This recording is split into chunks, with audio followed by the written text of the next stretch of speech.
ዛሬ ሐሳብ አንስተን እንድንወያይ ከፈለኳቸው አንተንም ደግሞ የበለጠ ለሚዲያችን እንዲሁም ለእንግዶቻችን ሐሳብህን እንድትሰጥ ትንታኔ እንድታደርግልን ከመፈልጋቸው አንዱ ይሄ የጽምዶ ብሎ በተለይ የሻቢያ የወያኔና የጽንፈኛው ቡድን ያልተቀደሰ ጋብቻ ፈጥረዋል። በዚህ ጋብቻቸውም እንግዲህ ሁሉም የራሳቸው ግብ አላቸው። በተለይ እኔ የሚያሳዝነኝ በጽንፈኛው በዚህ የአማራ ጽንፈኛው ጎራ ያለው ቡድን ምንድነው ግቡ? ዓላማው ምንድነው ትላለህ? እንደው ኤርሚያስ ፖለቲካን እንደሚያውቅና እንደሚረዳ ሰው እንደገና በኢትዮጵያ ፖለቲካም በትልቅ ሂደት እንዳለፈ ሰው አሁን የወያኔና የአማራ ጽንፈኛው ጋብቻ እስከምን የሚቀጥል ይመስልሃል? እኔ ከህዋት በኩል ብዙ ጊዜ ሲሳሳቱ አላይም። ማለት ከያዙት መርህ አፈንግጠው እንደው መድረክም አሙቋቸው ስተው አላይም። እማየው ከወደዚህኛው ወገን ከወዳለው ነው። ኡጋንዳም ያለው እሱም እናንተ ጋር ያለውና በአውሮፓ ያሉት አካሎች ናቸው የግድ የሙጥኝ ሄደው የተለጠፉትም ይመስለኝና እንደው ይሄ ሁኔታ እስከምን የሚቀጥል ይመስልሃል? ያለው ሂደት እንዴት ታየዋለህ? በተለይ ይሄ አማራ ብሔርተኛው ተነስቼበታለሁ እንደ ኢትዮጵያዊ እናንተ እንግባባለን፣ ሁሉም ሀገራችን ነው፣ የትም ሀብት ማፍራት እንችላለን፣ የትም መኖር እንችላለን። ነገር ግን እንደ አንድ የብሔር ፖለቲካን አራማጅ አካል እንዴት ታየዋለህ? አሁን የአማራ ብሔርተኛ ፖለቲከኞች አጭር፣ መካከለኛ፣ ረጅም ግብ የሚሉት ሊኖር ይችላል እና ይሄ ህልውና የሚሉትም ነገር አለ። ህልውናስ እንደው ኤርሚ እንዴት ታየዋለህ? ከዚህ እንጀምር። እሺ በጣም ሰግናለሁ ቴዲ። በድጋሚ ያው ይሄ ጽምዶ የሚባለው ቃል ትንሽ ወደ ኋላ ሄዶ ማየት ያስፈልጋል ብዬ አምናለሁ። ወደ ኋላ ስንሄድ በዋናነት የሻቢያ ወይም የኢሳያስ መንግስት ከበረሃ ጀምሮ ከፍጥረቱ ጀምሮ ሁለት ትልልቅ ባህሪያቶች አሉት። ሁሉም ሰው ሊያውቀው የሚገባና ሊወያይበት የሚገባ ማለት ነው። ከፍጥረቱ ጀምሮ አንደኛው የሻቢያ መንግስት ኢሳያስ አፈወርቂን ጨምሮ ሁልጊዜም ቢሆን ጥገኛ ነው። እያንዳንዱን ታሪኩን ብታይ ከጥገኝነት ወጥቶ አያውቅም። ማለት ጥገኛ ማለት ፓራሲቲካል አይነት ባህሪ ነው ያለው። በራሱ መቆም አይችልም። የራሱ ኦክሲጅን ወስዶ አፈር ወስዶ ምግብ ሰርቶ ምናምን የሚበላ አይነት አይደለም በባህሪው ከጅምሩ። ሁልጊዜም ቢሆን የሆነ አካል ጋር ጥገኛ መሆን አለበት። ይሄ ደግሞ በኋላ የተወሰነ ላነሳለ እችላለሁ። አንደኛው ባህሪው እሱ ነው። ሁለተኛው ባህሪ ኢትዮጵያን ከመቼውም ከተፈጠረ ጀምሮ ኢትዮጵያን እንደ አገር አይደለም የሚያያት። ብዙ ሰው የሚታለለው አሁን አማራው ጋር ያልከው ኢሳያስ ኢትዮጵያን ይወዳል ወዘተ የሚል ኮንሴፕቶች የሚመጡት በስተት የሚሆነው አንደኛ ኢትዮጵያን የሚያያት ራሱ በዘር በብሔር ከፋፍሎ ነው የሚያያት። በኋላ በዝርዝር ልንመጣበት እንችላለን። ሁለተኛ የተፈጠረውም ለኢትዮጵያ ጠላት ሆኖ እንዲያገለግል ነው የተፈጠረው። እንደምታስታውሰው መጀመሪያ የተፈጠረው ጀብሃ ነው። ጀብሃ ሲፈጠር የግብጽ ጋማል አብድ ናስር ነው የፈጠረው ጀብሃን እና ሲፈጥሩት ደግሞ ጀብሃ ኢትዮጵያ ውስጥ ኤርትራን መገንጠል እንደ ዋና ዓላማ ከኢትዮጵያ ቢኮዝ ከአባይ ወንዝ ጋር የተያያዘ ስለሆነ ማለት ነው። ከዛ ከጀብሃ ውስጥ ነው ሻቢያ የፈለቀው።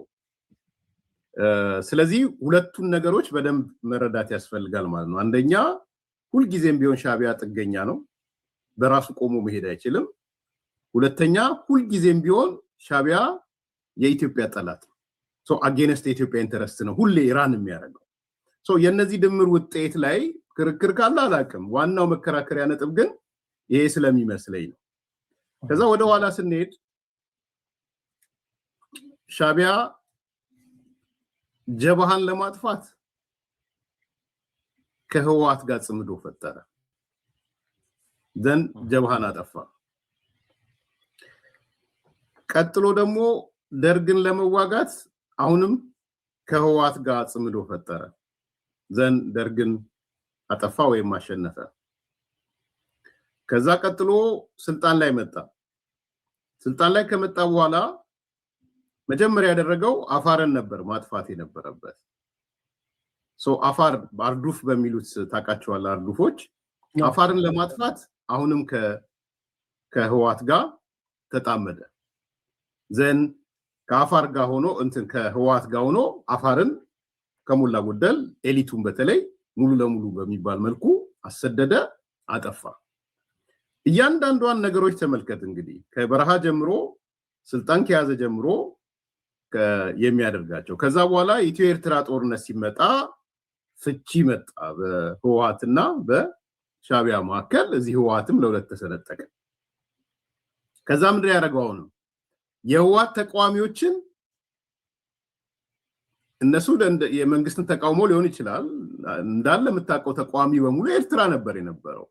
ግንቦት ሰባት በል አርበኞች በል ኦነግ በል ምንድነው የዚህ ጋምቤላ ነፃ አውጪ በል ሶማሌ ነፃ አውጪ የዚህ የኦጋዴን ነፃ አውጪ በል በሙሉ ነፃ አውጪዎች በሙሉ ተሰብስበው ያውም በብሔር ተደራጅተው የት ነው የነበሩት? ኤርትራ ነው የነበሩት። ስለዚህ እነሱን ደግሞ መጠቀም ጀመረ። ከዛ በኋላ ያው የመጣው ለውጡ መጣ። የውስጥ ድርጅት ትግሉም የውጪ ያለውም ሰው ያደረገው ትግል ለውጡን አመጣ። ለውጡ ተወለደ። ለውጡ ሲወለድ አሁን ስለ ሻዕቢያ ስለ ጽምዶ ነው የምናወራው። ስሌት ይዞ ነው የመጣው ወደ ኢትዮጵያ። እኔ በዚህ ላይ ችግር ያለው ሰው ካለ ልክ ነው ብዬ አላምንም። ለውጡ ሲመጣ እነ ዶክተር አብይ ሲመጡ ሻዕቢያ አላማ ይዞ ነው የመጣው። አላማ ይዞ የመጣው በጋራ ለመልማት፣ በጋራ ለማደግ፣ በጋራ ለመበልጸግ አይደለም። ከመጀመሩም ያኮላሸኝ አካል አለ። እሱ በነገራችን ላይ ግልጽ እንድትሆኑ ቅድም አንስቻለሁ፣ ብሔሮች ነው እሱ። አሁን ህወሓት ሲል ህወሓት አይደለም ለሻዕቢያ። ህወሓት ሲል የትግራይ ህዝብ ነው። አማራ ገዢ መደብ ሲል አማራ ገዢ መደብ አልነበረም። የአማራ ህዝብ ማለት ነው። የደርግ ጊዜ ደርግን እንደ አማራ ነው የሚያየው እንደምታውቀው፣ በደንብ ዲቴይሉን አንተ ስለምታውቀው ማለት ነው። ስለዚህ ይሄ ወቅት የትግራይን ህዝብ የምመታበት በህወሓት ስም ብሎ ጌም ኦቨር ብሎ መጣ። ስለዚህ የድብቅ ፕሮጀክት ይዞ ነው የመጣው። ሲመጣ ይሄ አሁን ላይ በደንብ ውይይት የሚካሄድበት ጉዳይ ስለሆነ የሚደበቅ አይደለም። ከዛ በኋላ ያው ቲፒኤልኤፍም ጦርነት ለኮሰ፣ ሰሜን ዕዝን መታ፣ ሻዕቢያን ጋበዘው። ባይጋብዘውም ደስተኛ ነበረ። ስለዚህ ገባ ወደ ትግራይ በጦርነቱ። ሲገባም በእኔ እምነት የኢትዮጵያ መንግስት ለጦርነቱ የያዘው ዓላማና ግብ ሻዕቢያ ከያዘው ዓላማና ግብ የተለየ ነው። ሻዕቢያ እንደገባ የጄኖሳይድ የሚባለው እንግዲህ በሱ በህግ መረጋገጥ ስላለበት ማጥፋት ውስጥ የገባው ለዛ ነው። አክሱም ማሳከር የፈጸመው፣ የተለያየ ቦታ የፈጸመው፣ በሽተኞችን በኮር አደራጅቶ ራሳቸው እንደነገሩን የትግራይ ህወሓት ሰዎች እንደነገሩን በክፍለ ጦር ደረጃ አደራጅቶ የኤችአይቪ ህሙማን የሆኑ ክፍለ ጦር ይዞ ነው ገባ። ራሳቸውን የነገሩን እኛ አይደለንም። ስለዚህ የሚፈጽመውን ነገር ፈጸመ። በዛ መሃል የፕሪቶሪያ ስምምነት ሲመጣ እሱ ተኮላሸብኛል። ተኮሊፍ ነው ያለው። ለዛ ነው እሱ ፈልጎ የነበረው የትግራይን ህዝብ ያጠፋል፣ ቀጥሎ ደግሞ ፕላን ቢ ወደሚለው ይመጣል። እሱ ነው እኔ የሚታሰበኝ የነበረው። ስለዚህ ያ ፕላን ቢ ከመምጣቱ በፊት ፕሪቶሪያ ሲመጣ ተኮላሸብኝ አለ። ተመልሶ ሄደ፣ አኮረፈ። እንዴት ስምምነት ይደረሳል ብሎ አኮረፈ። አሁን ካኮረፈ በኋላ ወደ ማጠቃለያ ነጥብ ስመጣ አሁንም ነገር ያለው ሁለት ባህሪዎችን አንስተናል። አንደኛ ጥገኛ ነው ብለናል፣ ሁለተኛ ጸረ ኢትዮጵያ ነው ብለናል። ስለዚህ እቺን ጥገኝነት ብቻውን መፈጸም አይችልም። የሻዕቢያ ትልቁ ጥንካሬው በራሱ መፈጸም እንደማይችል ማወቁ ነው። ባይዘው ትልቁ ጥንካሬው ጉልበት እንደሌለው ያውቃል። ሌሎችን እንዴት እንጠቀምባቸው የሚለው ነው ያውቃል። ስለዚህ ልክ ተቆለፊና ብሎ ከሄደ በኋላ አሁን ኢትዮጵያ የብሔራዊ ጥቅም ጥያቄ ስታነሳ የባህር በር ወዘተ ጥያቄ ስታነሳ አደጋ ውስጥ ልገባ ነው። ምክንያቱም ጸረ ኢትዮጵያ ነው ብለናል። ጸረ ኢትዮጵያዊነቱ ገደል ሊገባበት ነው። ስለዚህ ሌላ ጽምዶ መፍጠር ነበረበት። ዘሶኮልድ ጄኖሳይድ ፈጸመብኝ እንዲፈጸምብኝ ከሚለው ጋር ሄዶ ጋብቻ ፈጸመ ማለት ነው። ስለዚህ ከህወሓት ጋር ጋብቻ ፈጸመ። ለምንድነው ጋብቻው? ቅድም እንዳልኩ ሻቢያ በምንም ታምር ብቻውን መንቀሳቀስ አይችልም። ተንቀሳቅሶ ማቅ ሁሌ ጥገኛ ፓራሲቲካል ነው ሻቢያ። ስለዚህ ቲፒኤልኤፍ ጋር ሄደ ጽምዶ ፈጠረ። እነሱም የህወሓት በተፈጥሮ የአዲስ አበባን ስልጣን ካልተቆጣጠረ መኖር አይችልም። ባይዘዌ መቼም ቢሆን ቲፒኤልኤፍ አዲስ አበባን መቆጣጠር አለበት። ካልተቆጣጠረ ሁልጊዜም ጦርነት አለ። ቲፒኤልኤፍ እስካለ ድረስ ጦርነት አለ። የኔ ድምዳሜ ነው እሱ፣ በኋላ ልናነሳው እንችላለን። ስለዚህ ከቲፒኤልኤፎች ጋር ሆነ ጽምዶ ፈጠረ ማለት ነው። አሁን መጨረሻ ያነሳልኝ የአማራ ኃይሎች ናቸው። የአማራ ኃይሎች መጀመሪያ አካባቢ እንደው እንተውና ይሄ ድብቅ ፕላን ኤ ፕላን ቢ ምናምን የሚባለው እንተውና አብዛኞቹ ከፌደራል መንግስቱ ጋር ሆነው ሲታገሉ የነበሩ ነበር ቲፒኤልኤፍን። ከዛ በኋላ ይሄ የፕሪቶሪያ ስምምነት ሲመጣ አይ ህወሓት ሊታረቅ ነው ከኢትዮጵያ መንግስት ጋር፣ ወልቃይት ሊሰጥብን ነው፣ ራያ ሊሰጥብን ነው፣ የታገልንበት ነገር እንትን ሊል ነው ብለው ኮዝ አለን ብለው ወደ ጫካ ገቡ። ልዩ ኃይሉ መፍረስ የለበትም ወዘተ ወዘተ የሚሉ የአማራ ጥያቄዎች አልተመለሱ የሚለው እሱን ይዘው እንቶ ይሄ ፕላን ኤ ፕላን ቢ የሚለውን ቴዲ እናንተ የምናውቀው ለጊዜው እንተውና ከላይ እነሱ የሚያነሱትን እንደ ጊቭን እንውሰደው። ብንወስደው እንኳን ያ ጥያቄ የወልቃይት የራያ ነው በዋናነት የተነሳው። አሁን የመጨረሻው ላይ ስንመጣ የህልውና ጥያቄ ብረሳሽ ቀኝ ትርሳሽ የሞትንበት ያሉትን ነገር ትተው አይ ዋነኛ ጠላታችን ብልጽግና ነው፣ ዋነኛ ጠላታችን አብይ አህመድ ነው ብለው የቱጋ ነው በምን ጉዳይ ላይ ብትላቸው መመለስ የማይችሉትን ነገር ሄደው ከቲፒኤልኤፍ ጋር ተጣመዱ ማለት ነው። ስለዚህ ከሁሉም ተጎጂው እውነት ለመናገር ባለው ጥምዶ ውስጥ የመጨረሻ ተጎጂው የአማራ ጽንፈኛው ነው። የመጨረሻ ተጎጂው ወይም ደግሞ ሞኝ ባገኝ የሚባል እንትን ሞኝ ባገኙ እሱ ነው። ምክንያቱም ምንድነው የምታገኘው? አዘኢንድ እኮ የሆነ ህብረት ስትፈጥር ከዛ ህብረት ምን አገኛለሁ ብለህ ነው የምትጠይቀው አይደለ? እኔ እናንተ የሆነ ህብረት ብንፈጥር ከቴዲና ገመጋ ለኔ ዋዝ ኔት ለኔ ምንድነው እዛ ውስጥ ያለው ብዬ ነው የምጠይቀው። አሁን የአማራው ኃይል እዛ ውስጥ ያለው ምንድነው ብሎ ቢጠይቅ ከህወሓት ጋር ሆኖ ከሻቢያ ጋር ሆኖ ምንድነው የሚያገኘው? ሻቢያ ጸረ ኢትዮጵያ ነው፣ ጸረ ኢትዮጵያነቱን አይለቅም። አሁን አይደለም ብለው የሚከራከሩ ከሆነ እስቲ አንድ ቀን ይውጣና ሻቢያ ኢትዮጵያ የባህር በር ያስፈልጋታል ብሎ እስቲ ይናገር። እስቲ አንድ ቀን ወጥቶ ኢሳያስ አፈወርቂ አይደለም እንዲሁ ኮሙኒኬሽኖች ሰዎቻቸው ምናቸው ወጥተው እንዴት 130 ሚሊዮን ህዝብ ያላት ከባህር በር ትወጣለች? እንዴት ከወደብ እንትን ትወጣለች? ስለዚህ ኢትዮጵያ ያስፈልጋታል ብለው ይናገሩና እኛ እንፈር፣ እኔ ልፈር። ኢትዮጵያ መቼም ወይም ደግሞ የአማራ ጽንፈኛውም ሌላውም አይ ኢትዮጵያ የባህር በር አያስፈልጋትም፣ ብሔራዊ ጥቅሟም አይደለም፣ ተገቢም አይደለም ብለው ያንሱ። ካልሆነ ግን ሻቢያ እኮ በቅርብ ቀን ወጥቶ 1 ሚሊዮን ዓመት ኢትዮጵያ የባህር በር አታገኝም ያለው። ይሄን ያለው የማስታወቂያ ሚኒስትሩ 1 ሚሊዮን ዓመት። እንግዲህ 1 ሚሊዮን ምድር ትኑር አትኑር እንኳን የምናውቀው ነገር የለም። ስለዚህ ጸረ ኢትዮጵያዊነቱን እንደያዘ ሄደው ተጣመሩ፣ ጽምዶ ፈጠሩ። ቲፒኤልኤፍ ደግሞ ቅድም ያልኩን ምንም መደራደር የሌለበት ምዕራብ ትግራይ የሚለው ራያ የሚለውን ፓርት ይዞ ጽምዶ ፈጠረ። ማን ነው የበለጠ ተጎጂው? ማን ነው የበለጠ ሞኙ ብትለኝ እኔ የአማራው ጽንፈኛ ነው የሚመስለኝ። ምናልባት ከዚህ ጋር የተያያዘው ይሄ ነው። ህልውና የሚለው ላይ ሌላ ጥያቄ ከሌለ ወደዛ መሄድ እችላለሁ።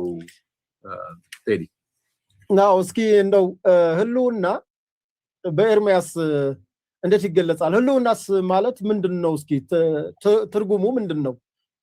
አንድ ሰው ወይም አንድ ማህበረሰብ ህልውናው ተረጋገጠ ወይም ህልውናውን አጣ ስንል ምን ሲያጣ ነው? ምን ሲያገኝ ነው? በተለይ ደግሞ አሁን ባለው በኢትዮጵያ ባለው የብሔር ፖለቲካ ውስጥ ሆነህ አንድ ለብሔሬ ሲገፋ ኑሯል፣ በስሙ ሲታረድ ኑሯል፣ ሲፈናቀል ኑሯል። የሆነ በቃ እንግዲህ 27 ዓመት ሙሉ 27 ብቻ አይደለም በነገራችን ላይ ወያኔ እንግዲህ ወልቃይት ከ1972 ጀምሮ ነው ችግር ሲፈጠር የነበረው በሱዳን በኩል ያለውን ኮሪደር ለማግኘት። ይሄን ማንም አላለም። የአቶ ገብሩ አስራትን መጽሐፍ ዲሞክራሲያዊ ሉዓላዊነት በኢትዮጵያ የሚለው መጽሐፍ ማየት ብቻ በቂ ነው። ሌላውን ተወው። ብዙ ነገሮች ስለ ህዋት ስለ ቲፒኤልኤፍ ማውራት እንችላለን። ነገር ግን ይሄ ባለበት ይሄ ጥሬ ሀቅ ባለበት ራያ ሌላው ራያ ከያዙት ከ1982 ጀምሮ በአካባቢው ላይ ምን አይነት ዲሞግራፊ ሲሰሩ እንደነበረ በተለይ ባላባቶችን በማፈናቀል ወጣቱን ወደ አሰድዶ ወደ ተለያዩ ክፍለ ሀገራትና አረብ ሀገር ነው። አሁን አረብ ሀገር እየሄደ አብዛኛው ትግራይ ክልል አለቀ የሚባለው ወጣት የራያ ልጅ ነው በነገራችን እና አንድ ማህበረሰብ ህልውናውን አጣ ስንል ምን ሲያጣ ነው? ወይም ህልውናውን ላስገኝለት ነው ስትል ምን ስታስገኝለት ነው? በተለይ እንደ ብሔር ፖለቲከኛ ሆነ እንድትመልስልኝ ነው። እንደ በተለይ የአማራ ጽንፈኛ ሆነው የአማራ ፖለቲከኛ ሆነው የአማራ ኤሊት ነን እኔ ኤሊትነታቸውም አይገባኝም፣ ግን ለኤሊቶቹ እንደው ምን መሰለ ቴዲ አሁን ህልውና የምትል ቃል ስታመጣ የምታደርጋቸው ነገሮች በሙሉ ጀስቲፋያብል ይሆናሉ። ለዚህ ነው ሰው በጣም ባይዘው ህልውና ለኔ ለብሔር ምናምን እንዳልከው ለብሔርተኞቹ ለኦሮሞም ለአማራውም ለተጋሩም በአጠቃላይ ኢትዮጵያ ስላለው የሰነፎች መንገድ ነው ማለት ነው። በቃ የምትንቀሳቀስበትና የምትሄድበትን መንገድ ጀስቲፋይ ማድረግ ሲከብድህ ህልውና የምትል ትሰነቅራለህ። በጣም the most abused word በኢትዮጵያ ፖለቲካ ውስጥ ህልውና የሚባለው ነው። ግን እኔ ይገባኛል። አሁን እንዳልኩ ነው ማንኛውንም ነገር ማድረግ ትችላለህ የሚል ሐሳብ ያመጣል። ህልውና አደጋ አጋጥመኛል ካልክ ስትገልም ህልውና ነው የምትለው። አልደራደርም ስትል ህልውና ነው እንዴ? የህልውና አደጋ ያለበት አካል ይደራደራል እንዴ ይልሃል። አሁን አንዱ ይመጣል because ግሪድ መሸፈኛውን ህልውና ስላደረገው ማለት ነው። ያጋጠመን እኮ ህልውና አደጋ ነው ይልሃል የሆነ ነገር ስትለው ያጋጠመን። ስለዚህ የሰነፎች መንገድ እውነቴን ነው የምልህ። በተለይ ከዚህ ከብሔርተኝነት አንፃር የብሔርተኝነት መሸሸጊያ መወሸቂያ የሰነፍ መንገድ ከሆነ ጀስቲፋያብል መሆን አልችልም ሲለው የሚሸሸግበት ዋሻ ማለት ነው። የሰነፎች ዋሻ የብሔርተኛ ሰነፎች ዋሻ ነው የምልህ። እንግዲህ ህልውና ምንም አማርኛው እኮ የመጥፋት አደጋ ማለት ነው። በቃ ባጭሩ ኤክስቴንሻል ትሬትስ የሚሉት ማለት ነው።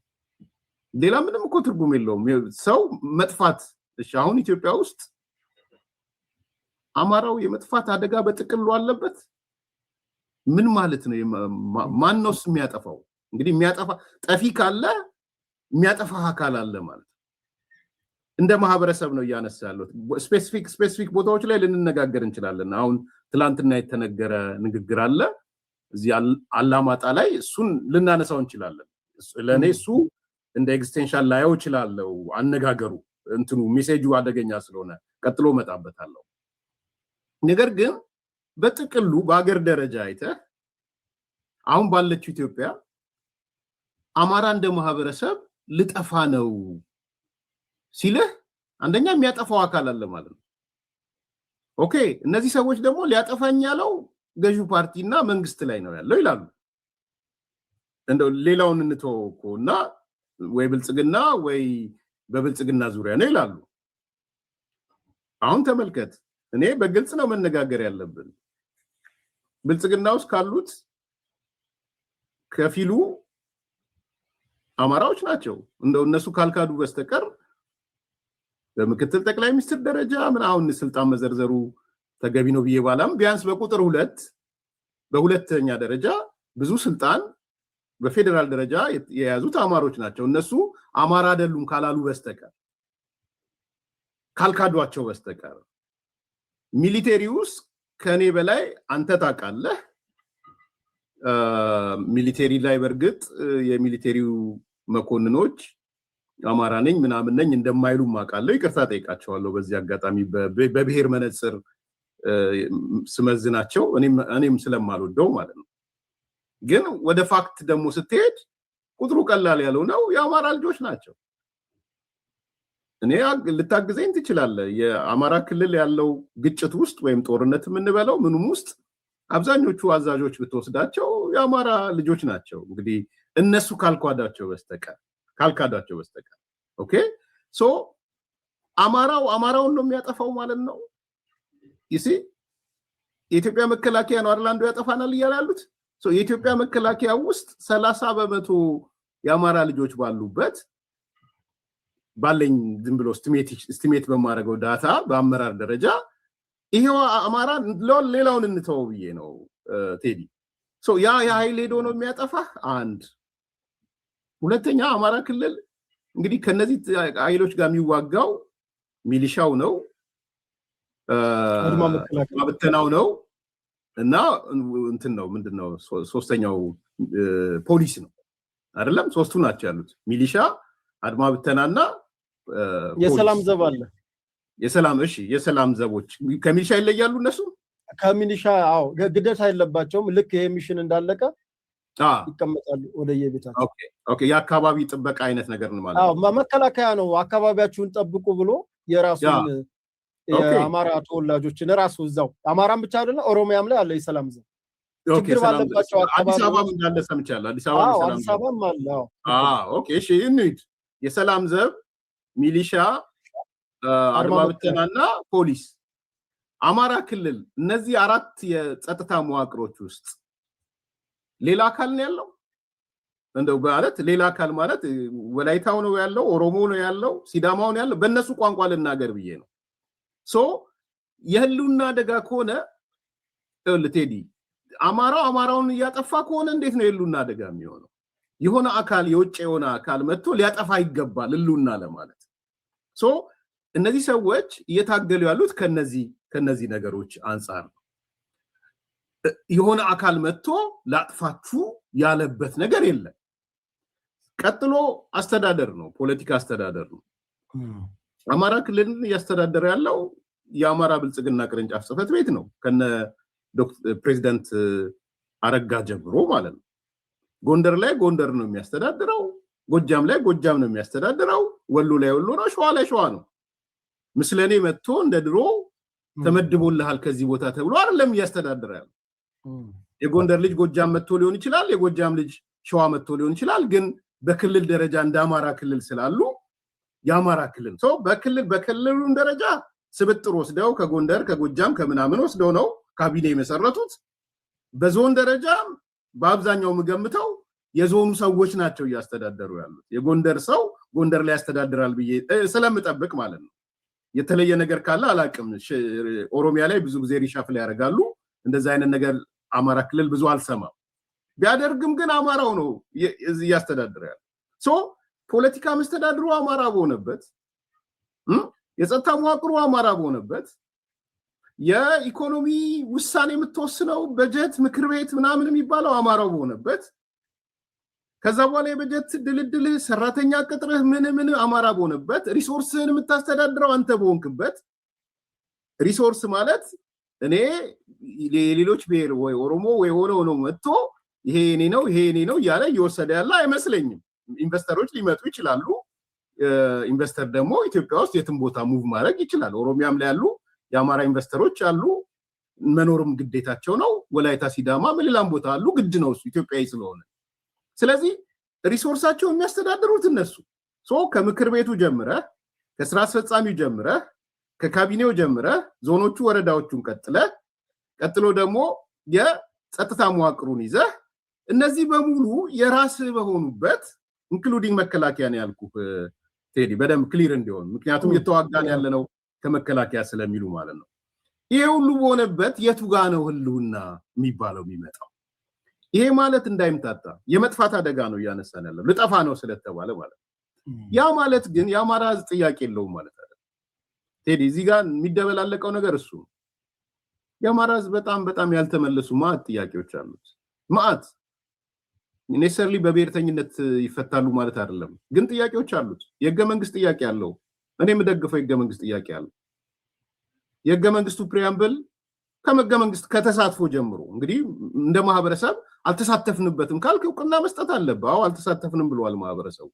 ከሌ ተሳትፏል ከሌ ምናምን ልትል ትችላለህ፣ ግን በቃ እንደ ማህበረሰብ አልተሳተፍንም ማለት አንድ በ ሁለተኛ ይዘቱ ከፕሪያምብሉ ቅድም እንዳልኩ የጭቆናን ማዕከል ያደረገ የብሔር ብሔረሰቦች የተዛባ ግንኙነት ብሎ እሱን ጨቋኝ የሚያደርግ ሌሎቹን ተጨቋኝ የሚያደርግ ከዛ በኋላ እሱ ደግሞ የማይፈልጋቸው የአንቀጽ 39 ጥያቄዎች ወዘተ ብታይ ከህገ መንግስቱ አንጻር የአማራ ህዝብ ጥያቄ አለው። ይሄ ጥያቄ ከህልውና ጋር መተሳሰር የለበት፣ መፈታት አለበት። የህገ መንግስት ጥያቄ የአማራ ህዝብ ጥያቄ አለው፣ የኢኮኖሚ ጥያቄ አለው፣ የፍትሃዊነት ጥያቄ አለው። ፍትሃዊ አልነበረም። እኔ ያስታውሳለሁ አንድ ነፍሱን ይማርና ተስፋ የሚባል በለውጡ ጊዜ የነበረ ሰው የኢኮኖሚ ጉዳይ መሰለኝ እና እሱ የሚያነሳቸው ትዝ ይል ሆነ መብራት በደርግ ጊዜ እንኳን የነበሩ መብራት ስቴሽኖች አልተቀየሩም በ27 ዓመት ውስጥ። እሱን ሲያነሳ አስታውሳለሁ። ተስፋ ህይወቱ አልፏል። ልክ ነው። በለውጡ ሰዓት ነው እንደውም ህይወታቸው ያረፈው። አቶ ተስፋዬ ሲያነሱት ከነበረው ፍትሃዊ ሀብት ክፍፍል በተለይ ደግሞ ከጭስ አባይ ተነስቶ ወደ መቀሌ የሚሄድ መብራት አለ። ጋይንት ጨለማ ነው። ከደርግ ጊዜ ጀምሮ የተተከሉ ስቴሽኖች ብቻ ነው ያሉት። ሌላ ጋይንት ጨለማ ነው። ወልዲያ ጨለማ ነው። በወልዲያ ነው የሚያልፈው፣ በጋይንት ያልፋል። በኋላ 97 ምርጫ 97 እንደ ምርጫው እና ማን ነው እንደ መብራቱም ምርጫው ማን ነው እንደ መብራቱም ምርጫው የሚለፈን ምን ሰርታችሁልን ነው ምን መርጣችሁ ሲባሉ በአድኖች ከየትም ብለው ነው ለጋይንት ከተማ ይችን በደንብ አስምርልኝ። ለጋይንት ከተማ 1997 ነው በጄኔሬተር የ6 ሰዓት መብራት ያገኘችው ጋይንት። እንግዲህ በደቡብ ጎንደር በጣም ስመገናና የሆነች ላይኛው ንፋስ መውጫ ማለት ነው። ላይ ንፋስ መውጫ ታችኛው ንፋስ መውጫ አለ፣ ጋይንት ነው ከተማው።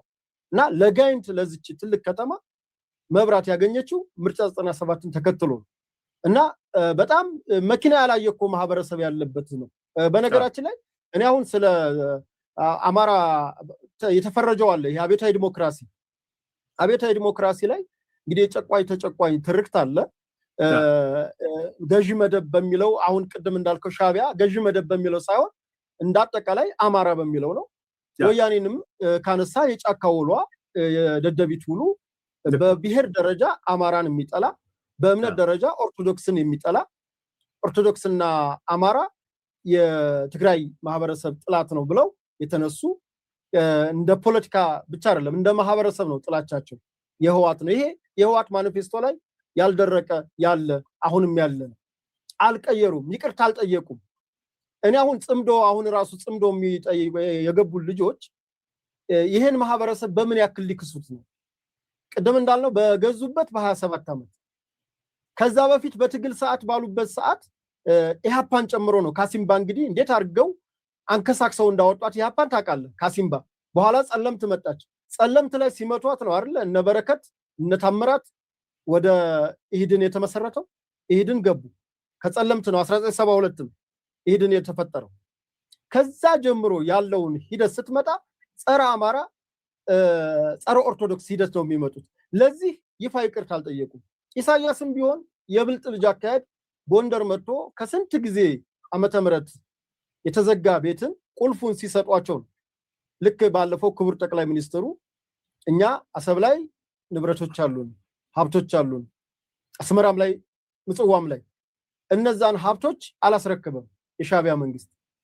የሚገርምህ ግን እነሱ የሻቢያ ሰዎች ጎንደርም ላይ ተረክበዋል፣ አዲስ አበባ ላይ ተረክበው ሽጠዋል። እና እሱ ነው እና አቶ ተስፋዬ በሰዓቱ ያነሱት ፍትሃዊነት የለም እንደውም መርዘዋቸውም ነው ይባላል፣ የሆነም ነገር ይባላል። እሳቸው ናቸው ልክ ነህ ላግዝ ብዬ ነው። ሌላው እንደው ካነሳው ከአሳታፊነት አንጻር ካነሳው በፊት እኮ በአደን ቁመናውን ራሱ በአደን ሆኖ አልቆመም እኮ ራሱ ከስያሜውን ጀምሮ በአደን የሚባለው ድርጅት ለአማራ ህዝብ ቆምኩለት የሚለው ድርጅት አማራን የመምቻ ይሄ ምንድነው ኦፌላ ይሄ ማዕከላዊ የምትገባበት የምትሰቀልበት ተቀይዶ አማራን ቀይዶ እንዲገረፍ ያመቻቸ ራሱ እኮ ነው። ጨቋኝ መደብ እያለ ነፍጠኛን ሲያስተምር የነበረው ነፍጠኛ ለዛውም ይብራራልኝ ሳይል ተው የህገ መንግስቱን ይሄ ተዘዋውሮ በቋንቋ በትርጉም መጥቶ አንተን የሚያጠቃህን አይደለም። ለሌሎች ክልሎች መብት የሰጠው አለ። ለምሳሌ ሌሎች ክልሎች ክልሉን የራሳቸው ባለቤትነት ይሄ ታውቀዋለህ። ፌዴራሊዝሙ ላይ ክልሎች የራሳቸው ስልጣን አላቸው፣ ህገ መንግስት አላቸው። ሁሉም በህገ መንግስታቸው ክልሉ የራሳቸው እንደሆነ አድርጎ ያረጋግጣል። የአማራ ክልሉ እንደዛ ያረጋግጥም። አማራ ክልል ላይ የሚገርምህ ብዝሃነት አለ። ማህበረሰቦችን አይጨፈልቅም። አማራ ክልሉ ህገ መንግስት ራሱ ብሔራዊ ማን ነው የክልሉ መዝሙር እኮ የታታሪ ህዝቦች የሚለው መዝሙር ሌሎች ማህበረሰቦች ጋር ተባብረን ነው የሚለው። ሌላው ጋር ስትገባ ግን የጨቋይ ተጨቋኝ ትርክት ያለበት ይሄን ደግሞ ማንም አልሰጠም። ህዋት ወያኔ ነች። ወያኔ ኢህአዴግ ስርዓት ነው ይሄንን ለክልሎቹ ጽፎ እንካችሁ የአማራ መቀጥቀጫ ዱላ ይሄውላችሁ ብሎ የሰጠው። ሌላው አሁን ርስት ከሚባለው እኔ ቅድም ነገር ያለው አቋሜን ቀድሜ እንተዋወቃለን። አቋማችን ኢትዮጵያዊ ነን። ብንችል እንደ ኢትዮጵያ እንኖራለን ብንችል ካልቻልን ደግሞ እየታገልን የሐሳቤ እንዲመጣ እናደርጋለን እንጂ አሁን በብሔር ስልቻ ገብቼ የእንትና ርስት ይሄ ነው፣ የአማራ ርስት ይሄ ነው፣ የኦሮሞ ርስት ይሄ ነው እያልኩ እዛ የጋሪዎች የድንጋይ ዘመን ውስጥ መዳከር አልፈልግም። እንደ ኢትዮጵያ እንደ ሰው ልጅ የሰው ልጅ መኖር ካለበት መኖር አለበት፣ መብላት ካለበት መብላት አለበት። ቢያንስ ይሄ የሰው ልጅ ኮመን 3 መሰረታዊ ፍላጎት አለ። ልብስ፣ መጠለያ፣ ምግብ ማግኘት አለበት ብዬ አምናለሁ የትም ቢሆን። እናንተ ኢትዮጵያኖቹ ሌላ ሀገር ሄዳችሁ እንደ ልብ እየኖራችሁ እንዴት ነው ኢትዮጵያዊ በሀገሩ በነፃነት ሰርቶ የማይለወጠው ሰርቶ የማይንቀሳቀሰው? ይሄ ሲጀመር ወያኔ ባልሰለጠነ የደረቀ ጭንቅላት ያመጡት ያልሰለጠነ ፖለቲካ ያመጣው ትርፍ ነው። እኔ በዚህ ብሔር እንትን ውስጥ ሆነው የህልውናውን እንጨርሰውና ወደ የብሔር ፖለቲካ ውስጥ ሆነው በተለይ የህወሓት ሰዎች ሲዘውሯቸው የነበረ የብአዴኖችም ማለት ነው። ብአዴኖች ምክትል ወልዲያ ምክትል ከንቲባው ትግርኛ ተናጋሪ ነው። ትግርኛ ተናጋሪ መሆኑ አይደለም የህወሓት ሰው ነው። ሰሜን ወሎ ዞኑ ቢሆን ብአዴንን አጠቃላይ የሚዘውረው የህወሓት ሰዎች ናቸው። አሁን የትኛው የኦሮሞ ብልጽግና ሰው አማራ ክልል መጥቶ አስተዳድሮ ነው? እንደው ባለፈው የሆነ ጉባኤ ነበረ። በዛ ጉባኤ ብልጽግና የአማራ ክልልን ሰዎች ወደ ኦሮሚያ የኦሮሚያን ወደ አማራ ክልል አምጥቶ የተወሰነ ይሄ ህብረ ብሔራዊነት ወደፊት የምንፈልገውን እኔ ኦባንግ ቢመራው ምን አገባኝ? እኔ አማራ ክልልን ወልዲያ ከተማን የተሻለ ሰው መጥቶ ከኦሮሚያ የሚምጣ ከሶማሌ የሚምጣ ከትግራይ የሚምጣ በኢትዮጵያዊነት ህሳቤ ልክ ሆኖ የሀገር ፍቅር ስሜት ይዞ ከሌላ ጥላቻ ከሌላ እንትን ውጭ ሆኖ እንደ ኢትዮጵያዊ እኮ ቢያስተዳድር እንደው ምንድነው አንድ ሰው ለማዘዝም የሚቀልህ ከተወለድከው አብሮ ማደግ ያው ታውቀዋለህ። ካብረክ ካደግከው ሰው ይልቅ ከሌላ አካባቢ የመጣው ማህበረሰብ በተቆርቋሪነት ይሰራል። ነገር ግን ብሔርተኝነት የወለደው በአሁኑ ሰዓት ከለውጡ በኋላ አማራ ክልልን ከኔ በላይ የሚያስረዳ ስለሌለ ወጥተውም ስለማይናገሩ አማራ ክልል በአሁኑ ሰዓት በልጆቹ ነው እየተዳደረ ያለው። ተወውና የወረዳ ከተሞች ወረዳዎች በራሳቸው ልጆች ነው፣ ዞኖች በራሳቸው ልጆች ነው፣ ከተማ ከንቲባዎች በራሳቸው ልጆች ነው። አንዳንድ ከተማዎች ልጠቅስልህ እችላለሁ። ለዛው ቀይራዋቸዋል። ለምሳሌ ደሴን ባነሳልህ የደሴው ከንቲባ የአጋጣሚ የጋሸና ልጅ ነው፣ የሰሜን ወሎ ልጅ ነው፣ ግን አቶ ሳሙኤል ማለት ነው። ግን ደሴን ድሮ በዚሁ ትርክት ውስጥ የነበሩ ሰዎችና ትግርኛ ተናጋሪዎችም እንትን ያሉበት ጊዜ ነበር። ደሴ ድሮ ከነበራት ገጽታ አሁን በጣም ከኮሊደር በፊት ነው ሰውየው ያሻሻላት። ኮሊደሩ ደግሞ የበለጠ ጠቀማት እና እኔ አሁን እዛ ውስጥ ጥብቆ ውስጥ ገብተው እነሱ ናቸው እንጂ የሚዳክሩት እኔ የት ቦታ ነው የጨቋይ ተጨቋኝ ትርክት ይዘው የሚመጡት? መጀመሪያም ጨቋይ ተጨቋኝ ያመጣችው ወያኔ ነች፣ እሷም ሄደች እና ይሄንን የፍትህ ሀብት ክፍፍል ጉዳይ አቶ ተስፋዬ በለውጡ ሰዓት ያነሳው ሙተዋል። ምን መሰለህ ቴዲ፣ መጀመሪያ ዲፋይን አደረግ ነው ህልውና ማለት መጥፋት ማለት ነው። ኦኬ፣ ከምድረ ገጽ ስትጠፋ ማለት ነው። የመጥፋት አደጋ ማለት ነው። በስተቀር ሙሉ ለሙሉ የኤክስቲንክሽን አይነት ነገር ማለት ነው። ኦኬ የምትጠፋ ከሆነ የሚያጠፋህ አካል አለ ማለት ነው አይደለም? ለመጥፋት ወይ ራስን ሱሳይድ ካላረክ በስተቀር የሚያጠፋህ አካል አለ ማለት ነው። የሆነ አካል የሚያጠፋህ አለ። አሁን ወደ እነዚህ ወደ አማራ ብሔርተኞች ጋር እንምጣና የሚያጠፋን አካል አለ አሉ። እሺ አልናቸው። ማን ነው አልናቸው። ብልጽግና ይባላል አሉ። መከላከያ ይባላል አሉ። ኢቭን ቲፒኤልኤፍ ይባላል አላሉ። እንግዲህ እናንተ ልንነጋገር እንችላለን በኋላ። የጨቋኝ ተጨቋኝ ማን ነበር የፈጠረው? ቅድም የሚያነሳው የዚህ የወልቃይት ራያ ጉዳይ ምንድነው? የዛ ሪሶርስ ዲስትሪቢዩሽን ላይ ቅድም ተስፋዬን የጠቀስነው ከምን ነው የሚመነጨው ወዘተ የሚለውን በኋላ ማንሳት ስለምንችል ማለት ነው። አሁን ባለው ከረንት ሁኔታ ግን የሚያጠፋን ብልጽግና ነው፣ አብይ አህመድ ነው። ኦኬ ይሄን ሲሉ ኦኬ እንከራከር። እንደሱ ከሆነ እንዴት ነው የሚያጠፋችሁ? ምን አድርጎ ነው የሚያጠፋችሁ? አታስተዳድሩም ብሎ ነው የሚያጠፋችሁ? ባለቤትነታችሁን ነፍጎ ነው የሚያጠፋችሁ? ሪሶርሳችሁን እየነጠቀ ነው የሚያጠፋችሁ? ቅኝ ግዛት አይነት ነገር ነው የሚያጠፋችሁ? በተለያየ መንገድ እንዳትንቀሳቀሱ እያደረገ ነው የሚያጠፋችሁ ወይስ ብለን ጠየቅን። አሁን ዋና ዋና መመዘኛዎቹን አስቀመጥን። አንደኛ እንግዲህ መከላከያ ነው። ከመከላከያው ቅድም እንዳነሳሁት ቁጥሩ ቀላል ያልሆነም አመራሩም ምኑም ጸጥታ አካሉ የአማራ ሰዎች ናቸው። ፖሊስም ሚሊሻም ቅድም የዘረዘርካቸው አንተም ማለት ነው። ስለዚህ የጸጥታ ኃይሉ የራሱ አካል ነው። ቀጠልን ወደ አስተዳደር የፖለቲካ መዋቅሩ መጣን። ምክር ቤት ነው ትልቁ አይደለ? የአንድ ክልላዊ መንግስት ቅድም ህገ መንግስት ያልከው ምክር ቤቱ ነው። ምክር ቤቱ የአማራ ምክር ቤት ነው። የአማራ ልጆች ናቸው ምክር ቤት ውስጥ ያሉት። ካስከፈ አላቅም እንግዲህ እነዚህ ኦሮሚያ ልዩ ዞን የሚባል ስላለ እነሱ ስለመጡ ልክ አይደለም ካላሉ ራያ ወይ ምንድነው እንትን የሚለው አላቅም። እንደዛ አይነት ስሜት አላቸው ወይ? አገው አለ ልዩ ዞን አገው አማራ አይደለም ካላሉ በስተቀር ቅማንት አማራ አይደለም ካላሉ በስተቀር ወይም የቅማንትም የመጥፋት አደጋ አገውም የመጥፋት አደጋ ኦሮሞም የመጥፋት አደጋ አማራ ክልል ካላሉ በስተቀር የዚህ አይነት አደረጃጀት ነው ያለው ሁለት። ስለዚህ ምክር ቤቱ ትልቁ ወሳኙ ምክር ቤት የራሱ መዋቅሩ ነው። አቅም አለው፣ ይሰራል፣ ጉልበት አለው፣ ይወስናል። ሌላ ጉዳይ ነው እሱ ቴዲ፣ ሌላ ጉዳይ ነው። ከዛ በምክር ቤት ውስጥ ደግሞ ቀጥሎ ስራ አስፈጻሚ ነው የሚመጣው። ፕሬዝዳንት የምትለው ካቢኔት የምትለው ወዘተ ማለት የቢሮ ኃላፊዎች ቢሮክራሲው ምናምን ከየት ነው የመጣው? ከሌላ ክልል መጥቶ ነው ካቢኔ ሆነው? ከሌላ ክልል መጥቶ ነው የቢሮ ኃላፊ ሆነው? ከሌላ ክልል መጥቶ ነው የጽህፈት ቤት ኃላፊ ሆነው? ከሌላ ክልል መጥቶ ነው የወረዳ የዞን አስተዳዳሪ ሆነው? አይደለም። ስለዚህ የፖለቲካ አደረጃጀቱ በራሱ ከዛው ማህበረሰብ የወጡ ሰዎች ናቸው። ሁለት። ሶስተኛ ሪሶርስ ነው። ሪሶርስ ከምን እንደሚጀምረው? ከበጀት ነው የሚጀምረው።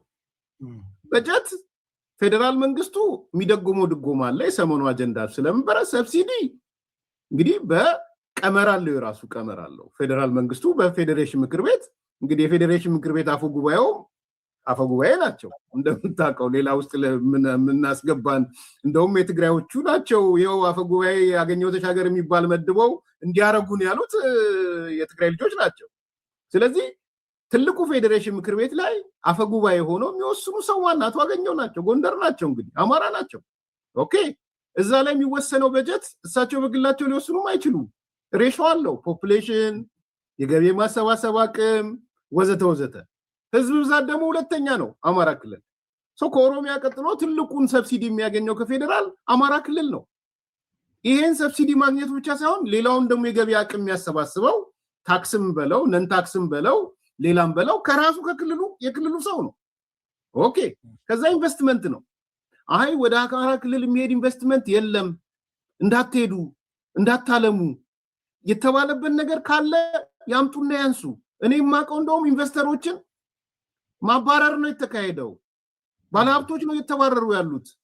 ሆርቲካልቸር ላይ የነበሩ የአበባ ልማት እኮ ጥለው ሄደው ኬንያን የገቡት እኮ ከአማራ ክልል ጥለው ሄደው። ስለዚህ በኢኮኖሚም ደረጃ የኢንዱስትሪው የግብርናው ሌላው በሙሉ በራስህ የሚደረግ ነገር ነው።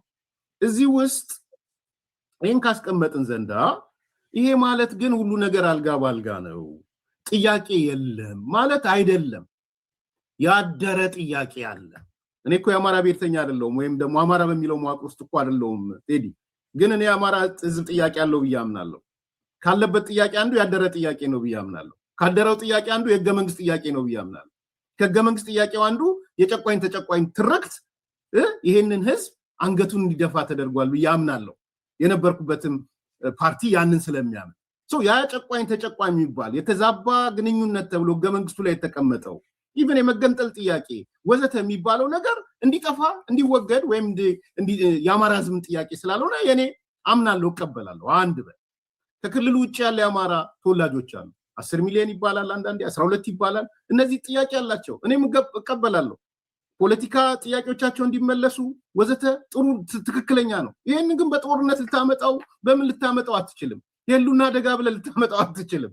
ኦሮሚያ ክልል ውስጥ የሚኖረው አማራ የኦሮሚያ ክልል መንግስት ጋር ተነጋግረህ ተደራድረህ ነው ጥቅሙን የምታስጠብቅለት። ሶማሌ ክልል የሚኖረው አማራ ጥቅሙን የምታስጠብቅለት ከነ ሙስጠፌ ጋር ተነጋግረህ ነው። ዛሬ እነ ሙስጠፌ እኮ ስለመጣ ነው አሁን አማራ ክልል እኔ የምሰማውና ሶማሌ ክልል ላይ አማራ በጣም ደስተኛ ሆኖ ነው የሚኖሩት። እንደ ድሮ ተጨናንቀው እንደ አብዲሌ ዘመን እየተፈለጉ ምናምን አይደለም የምሰማው። ለምንድን ነው የሆነው? ይሄ ካስተዳደሩ መልካም አስተዳደር የሚያመጣ አካል ስለመጣ ሶማሌ ክልል ላይ አሁን አማራው እንትን አይሆንም። ደሴም ኦሮሚያ ላይ ትደራደራለህ።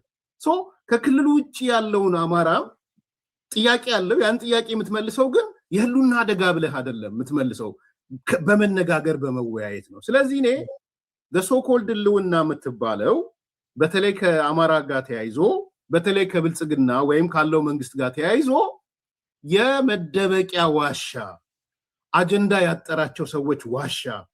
ለምንድን ነው ወደ ድርድር የማትመጡት? ለምንድን ነው ወደ ውይይት የማትመጡት? ለምንድን ነው ወደ ንግግር የማትመጡት ስትላቸው ሌላ ምንም መደበቂያ ስለሌላቸው የህልውና አደጋ የህልውና አደጋ የህልውና አደጋ ይላል። ምንድን ነው የህልውና አደጋ ስትላቸው ግን ዲፋይን የሚያደርጉት ነገር የለም። ቀደም እንዳነሳሁት ግን የህልውና አደጋ የሚጋርጡ ህገ መንግስታዊ የሆኑ ትክክል ነው። አሁን አማራ ትላንትና ስሰማው ነበር አንድ ቪዲዮ አይ ዶንት ኖ ሰምተዋል ብዬ አስባለሁና የዚህ አላማጣ ላይ ያለው የዚህ የደቡብ ትግራይ አስተዳዳሪው ስሙ ማን ነበረ? ሀብቱ ማን ነው? ዝናቡ ገብረመድህን ዝናቡ ገብረመድህን ኤግዛክትሊ ዝናቡ ገብረመድህን የሚባል ሞገስ ሽፈራው ከንቲባው ሞገስ ሽፈራው ኦኬ አስተዳዳሪው ይሄ ዞን አስተዳዳሪው ደግሞ ዝናቡ ገብረመድህን እንግዲህ አሁን ከንቲባው ታዛቢ ነው ቁጭ ብሏል እንጂ አልተናገረም። አሁን ተመልከት። አሁን እሱ ትላንትና እንደው ቪዲዮንም ካለ ማሳየት ትችላላችሁ። ምንድነው ቃል በቃል ያለው?